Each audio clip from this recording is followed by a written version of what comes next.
another Dawn video. Yo guys, I'm back again. Today I would like to talk about some crucial training advice with regard to running, especially over the winter days.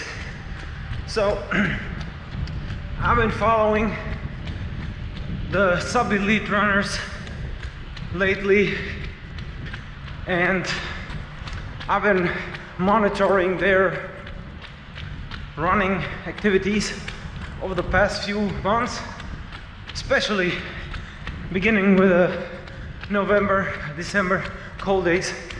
And following has been noticed, I'm always preaching certain stuff, but I do realize that sometimes I also do make mistakes, and I simply do not follow what I'm preaching. As for example, I was saying that you shouldn't train too hard and you shouldn't overtrain. Well, in one way, I've been following my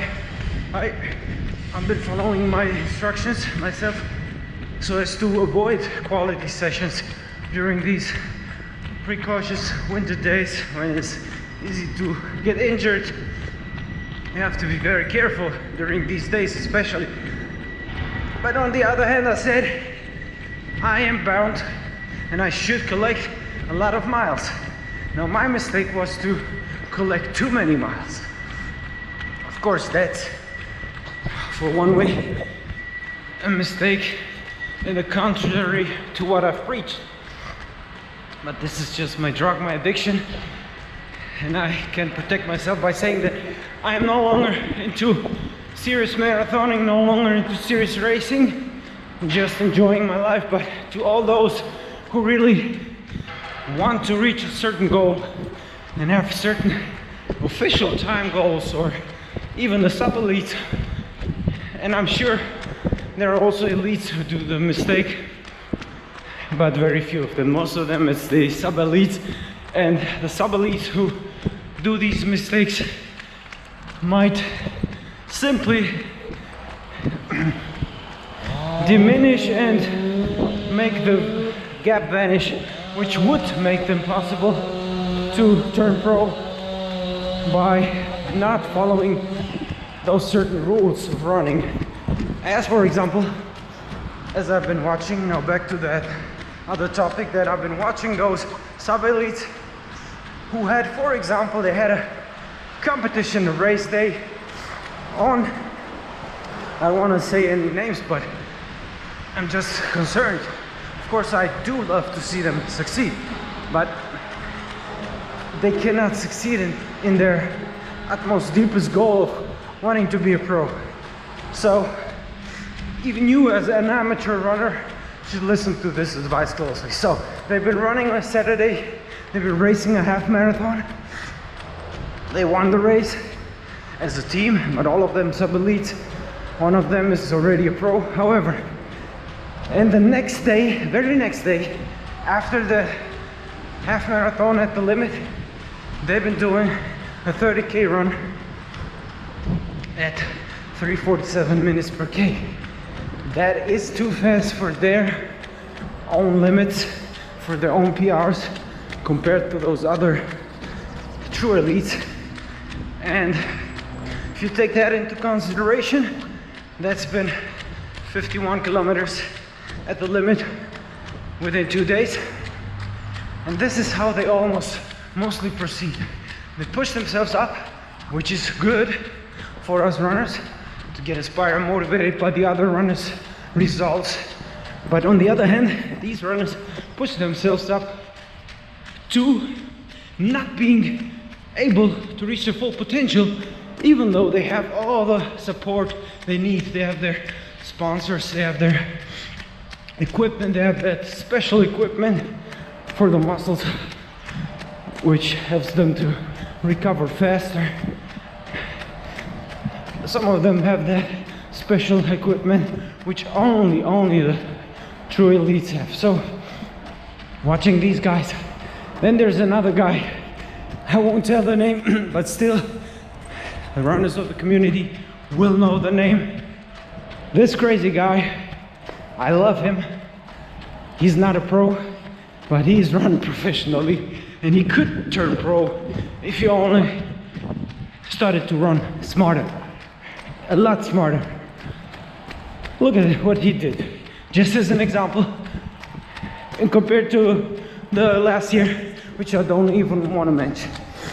On January 1st, he posted a world leading marathon time and a course record and a win over the Swiss Zurich New Year's marathon in 2:26. Just 6 days later, he won the Kevlar marathon in 2:24 with a course record. And 14 days after that, he won a marathon in Spain. I forgot the name of the marathon. However, it's 2:22, 2:21:50. Another PR, another course record, and another win. Now, the problem is, he's brilliant, this sweet man, but look at what he did. He ran 3 marathons in 20 days at 2:20 something, which is the brink to turning pro, PRing like a madman. What's the use of that at the age of 34? I see no use of that at all. I've been doing my mistakes similar on another level, on a highly amateur level, close to the sub-elite level. But even if I wouldn't have made those mistakes, I might have turned sub-elite, which is unimportant. So, in fact, I had nothing to lose. I just wanted to win my marathons, and still I had at least a gap of 7 weeks between, which is very little, between 2 marathons running at the highest possible speed. So guys, no matter if you're an amateur, sub-elite or pro, you should really follow the rules of running. If you don't want to suffer a serious fatigue problem when you can no longer run at your highest potential, and you will truly just you'll be not able to reach your highest limit over periods of weeks until you totally break down and realize that you did a mistake, and then you need to get back up, which takes a lot of time. So why not directly doing it the right way, using the right recovery patterns of at least 3 to 4 days between high quality sessions, at least. I'm telling you, because sometimes it's even more, depending on your age. So guys, please stick to my advice.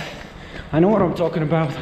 After 150,000 lifetime kilometers, 98 marathons, I realized that even the too many mileage, which I've been doing right now, led me back to hernia problems, which in fact, even though I'm not racing seriously or having any certain goals, it's still having an impact on my health. So you gotta always be careful what you're doing.